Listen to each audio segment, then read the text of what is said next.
आमच्या गावामध्ये जवळ 70 ते 75 शेतकऱ्यांना नोटीस आल्या आहेत की तुमच्या खात्यामध्ये अतिरिक्त अनुदान जमा झालं आहे, ते शासनाच्या खात्यात परत जमा करा, अन्यथा तुमच्या सातबाऱ्यावर बोजा चढवू अशी धमकीच म्हणतात. डायरेक्ट लेखी स्वरूपात आले, नोटीसच्या स्वरूपात आले. आणि आता जे वृद्ध लोक आहेत, म्हातारे लोक आहेत, त्यांनी पैसे भरायचे कुठून असा प्रश्न त्यांना पडला आहे. त्यामुळे मी वाल्मिक पवार उद्या तहसील कार्यालयासमोर आमरण उपोषण करत आहे. अनुदान आलेलं आहे, 3 वर्षापूर्वी आलेलं आहे आम्हाला. समजा तेव्हा तर आम्हाला जाग नाही केली कोणा, तेव्हा सूचना करायला पाहिजे होती ना आम्हाला, तेव्हाच भरला असता आम्ही.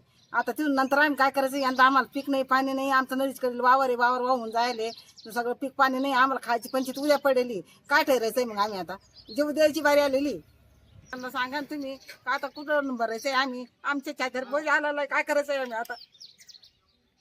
काल परवापासून आमच्या गावात शासनाच्या नोटीस आलेल्या आहे की 2022ला तुम्हाला जे अनुदान मिळालेलं आहे ते आमचं चुकीनं पडलं. 3.5 वर्षात त्यांना चुकी समजली नाही. सगळं अनुदान हे सगळं आधार सीडिंगवर ही चुकी झालीच कशी हो. आणि शासनाचे धोरण असं आहे की शेतकरी सातबाऱ्यावर बोजा टाकायचा.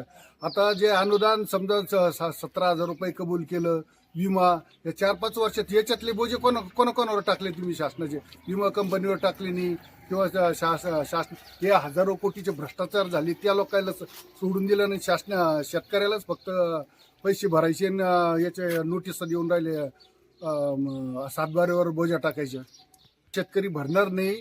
तुम्हाला जे काय करायचं ते करा. शेतकरी आम्ही सगळे तिथे येऊन बसणार आहे. तुमची चुकी आमच्या माथी मारून राहिली तुम्ही. 20,000 हेक्टरी क्षेत्र आहे, त्याच्यापैकी 1000 हेक्टरी क्षेत्र पूर्ण पाण्याखाली गेलं होतं या महापुरानं.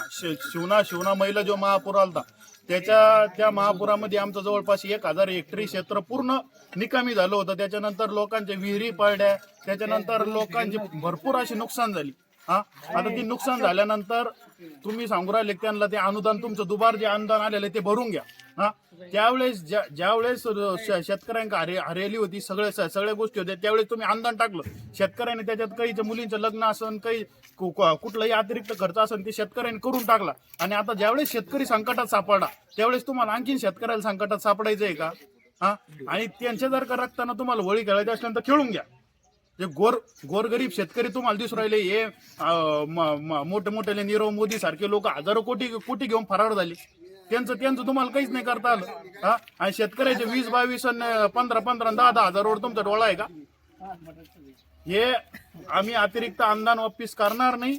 आणि याची जाहीर जी तुम्ही जी नोटीस पाठवलेली आपल्या सातबाऱ्यावर बोजा चढायची, ज्याच्या बी सातबाऱ्यावर बोजा चढला जाईल त्या दिवशी आम्ही तहसीलच्या बिल्डिंग वरून कुद्या मारून आत्मदहन करू.